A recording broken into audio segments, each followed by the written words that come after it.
पश्चिम मध्ये भाजपचे अभय पाटील आघाडीवर आहेत। बेळगाव पश्चिम या भागातून भाजपने अभय पाटलांना उमेदवारी दिली होती, मराठी उमेदवार, आणि आता अभय पाटील या ठिकाणी आघाडीवर आहे।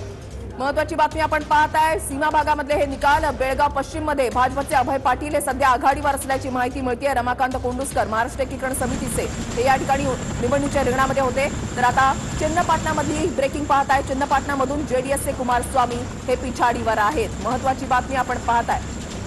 तर चन्नपाटणामधून आता जेडीएसचे कुमारस्वामी पिछाडीवर, त्यांचा मुलगा रेमन्ना हा देखील पिछाडीवर आहे। इथे आता भाजप 81 तर काँग्रेस 109 जागांवर आघाडीवर, जेडीएस आता 16 जागांवर आघाडीवर, तर इतर 3। आता कुणाची नैया पार होते हे पाहणं महत्वाचं असेल। जेडीएस 16, भाजप 81, काँग्रेस 109 हा आकडा जो आहे तो वेगाने बदलतोय। निकाल जो आहे तो काही तासात स्पष्ट होईल। 224 पैकी 209 जागांचे कल, भाजप 81, काँग्रेस 109, जेडीएस 16 आणि इतर 3।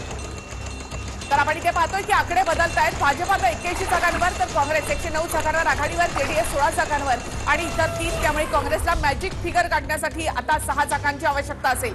महाराष्ट्र एकीकरण समितीचे रमाकांत कोंडुस्कर हे पिछाडीवर आहेत। आताची महत्वाची बातमी, रमाकांत कोंडुस्कर हे पिछाडीवर आहेत। महाराष्ट्र एकीकरण समितीला या ठिकाणी यश मिळताना दिसत नाही। बेळगाव दक्षिण मधून रमाकांत कोंडुस्कर महाराष्ट्र एकीकरण समितीचे हे पिछाडीवर आहेत, तर बेळगाव पश्चिम मध्ये भाजपचे अभय पाटील हे आघाडीवर आहेत। महत्वाची बातमी आपण पाहताय। रमाकांत कोंडुस्कर महाराष्ट्र एकीकरण समितीचे ते सध्या पिछाडीवर आहेत। कोंडुस्कर यांच्यासाठी आणि सगळ्यात मोठा धक्का जगदीश शेट्टर यांना हुबळी धारवाड मधून काँग्रेसचे जगदीश शेट्टर हे पिछाडीवर आहेत। जगदीश शेट्टर भाजपमधून काँग्रेसमध्ये गेले होते आणि आता हुबळी धारवाड मधून काँग्रेसचे जगदीश शेट्टर पिछाडीवर आहेत। हुबळीमध्ये सोनिया गांधींनी सुद्धा त्यांच्यासाठी सभा घेतली होती। शेट्टर यांनी बंडखोरी करत ते काँग्रेसमध्ये गेले आणि तिथून त्यांनी निवडणूक लढवलेली आहे आणि तिथे त्यांना फटका बसताना दिसतोय। महाराष्ट्र एकीकरण समितीचा निकाल सुद्धा आपण पाहत आहे की काही जागांवर आघाडी तर काही जागांवर पिछाडी असल्याचं पाहायला मिळत आहे। महाराष्ट्र एकीकरण समितीने एकूण 6 उमेदवार निवडणुकीच्या रिंगणामध्ये उतरवलेले आहेत। या ठिकाणचा आकडा आपण पाहत आहे। भाजप आता 82 आकडा बदललेला आहे। काँग्रेस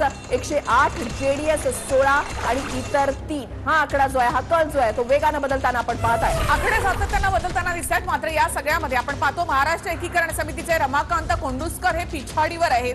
बेळगाव दक्षिण मधून रमाकांत कोंडुस्कर पिछाडीवर आहेत। इथे अभय पाटील भाजपचे उमेदवार आहेत, ते मात्र इथे